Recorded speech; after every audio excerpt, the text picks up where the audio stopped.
শুভ সকাল বন্ধুরা। আমি খুব একটা ভিডিও লাইভ করি না। আজ আমি লাইভ করছি কারণ আমরা ভীষণ কষ্টে আছি।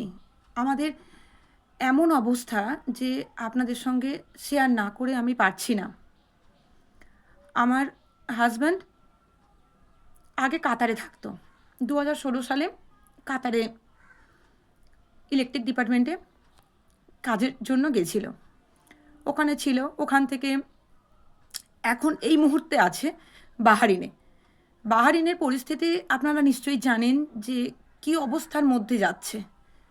আমার সবথেকে প্রিয় বান্ধবী, তার পুরো ফ্যামিলি নিয়ে, দাদা, আমার বান্ধবী আর তার একটা মেয়ে এই মুহূর্তে কাতারে আছে। এত সাংঘাতিক পরিস্থিতির মধ্যে আছে যে কখন কি হয় আমরা কেউ জানি না।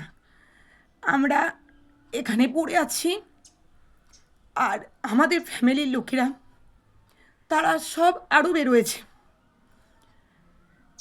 তাদের সাথে এক এক সময় তো আমরা কন্ট্যাক্ট করতেই পারছি না।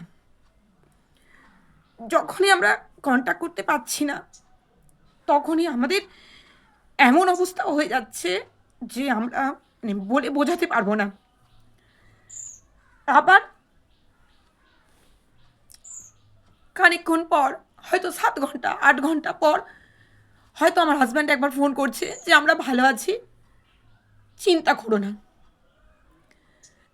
কিন্তু এমনই অবস্থা, এত মিসাইল পড়ছে, চতুর্দিক এমন দাউ দাউ করে জ্বলছে, জানি না যে কিভাবে বাড়ি ফিরে আসবে, কি করে না করবে, আমরা কিছু জানি না।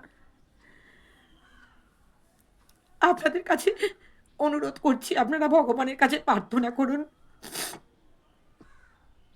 যেন আমাদের মানুষগুলো যেন সুস্থ থাকে, ভালো থাকে, ভালোই ভালোই যেন তারা বাড়ি ফিরে আসতে পারে।